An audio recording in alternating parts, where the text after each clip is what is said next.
Sir Noy, pabalik na ako sa abroad. Nakalimutan ko password sa e-travel ko. At ayaw din tumuloy sa eGov.ph. Paano gagawin? Salamat, sir.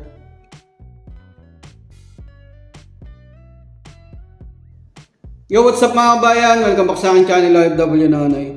Bale, sunod ko pong i-share na video mga kabayan is kung paano forget password sa e-travel. Ayan, pag nakalimutan nyo yung password nyo sa e-travel, para masagot natin yung tanong ni kabayan. Sir Noy, pabalik na ako sa abroad. Nakalimutan ko password sa e-travel ko. At ayaw din tumuloy sa eGov.ph. Paano gagawin? Salamat, sir. Ayan yung eGov.ph. Isa po siyang apps mga kabayan. Nakaraan yun po yung ginamit natin, yung nagbakasyon po yung kasamaan ko. At shoutout po pala kay Kuya Jimmy at shoutout din po sa inyo kabayan. Pabalik na po siya ngayon. Yun din po yung gagawin natin. Yung sa account niya, gagawa natin ng e-travel, pabalik po sa abroad. Bali sa website po tayo magre-register mga kabayan. Kasi pag naghahang po sa eGov, pwede po tayong pumunta sa e-travel website. Mag-iingat lang po kayo sa fake website mga kabayan. At saka ilalagay naman po natin yung link ng e-travel dito sa description ng video. At saka sa comment section. Okay, simulan na po natin. Ayan yung tinry ko rin na mag-register ng e-travel sa eGov apps. Ganon din, naghahang din. Siguro may system maintenance po yung apps ng eGov. Sa website na lang po tayo mga kabayan. Ayan, punta lang po tayo ng Google. Naghahang po kasi sa eGov yung eGov.ph. I-type nyo lang po dyan etravel.gov.ph. Ayan, sa unahan, e-travel. Mag-iingat po kayo sa peking website. Click here to sign in. Lagi nyo na yung ginamit nyong username at password nung nagbakasyon po kayo. Lagi nyo lang. Pagka incorrect, pag hindi nyo na matandaan, click nyo na yung forgot password. Lagay nyo na yung email nyo dyan na ginamit. Magsisend po ng OTP sa email nyo. Click nyo na yung submit. Ayan, punta na po kayo sa email. Nasa email na po yung OTP. Gagawa na po kayo ng panibagong password dyan. Tandaan nyo na po yung gagawin yung password. Ilista nyo na po at i-save. Punta na po tayo sa email natin. Gmail po yung ginamit natin. Ayan, e-travel, reset password. I-copy nyo lang yung OTP code na yan. Balik na tayo sa e-travel. Yan, dito yung OTP. Tapos gawa muna tayo ng password. Andiyan po yung instruction. Basahin nyo lang yan. Pag okay na, click nyo na yung submit. Ayan, pwede na tayong mag-login gamit yung bago nating password sa yung email address naman natin.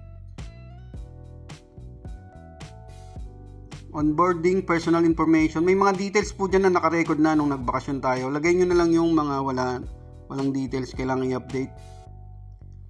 Ito kung meron naman na, i-skip nyo na lang tong part na to kung meron na kayong na-update dyan. Passport issued country po yan. Kung saan po kayo nag-renew ng passport nyo at kumuha. At passport issue date. Pag okay na, click nyo na yung next. Check nyo muna kung ano po yung mga walang details.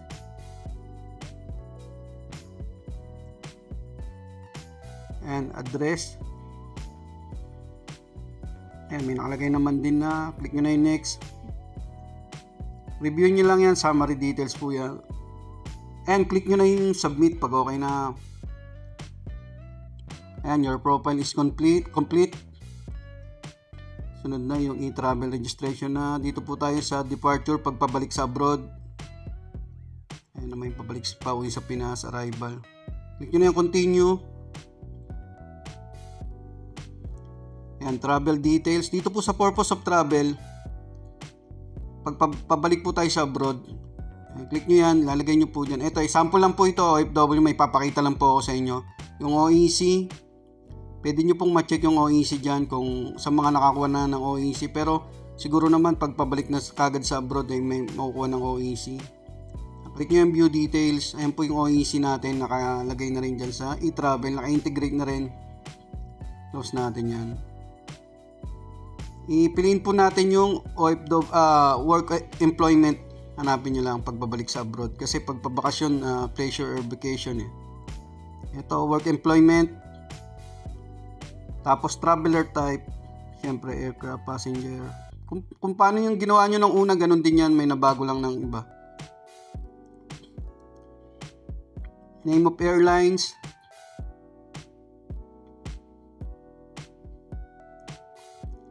Tapos flight details. Ayan, flight number.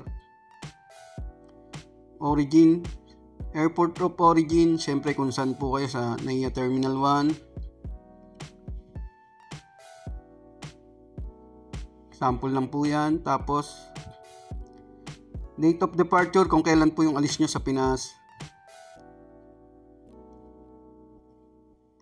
Kung meron naman po kayong connecting flight, click nyo lang yan. Pero kung wala naman, yan. Destination naman, kung saan naman po kayo papunta. Yan, papuntang Saudi Arabia. Tapos, arrival. Airport of destination. Anong pangalan po ng airport?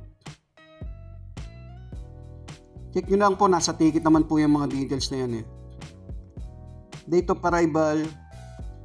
Kung anong araw ang dating nyo dito sa Saudi kasi same day lang naman kami dumarating. Tapos destination address. Ayan.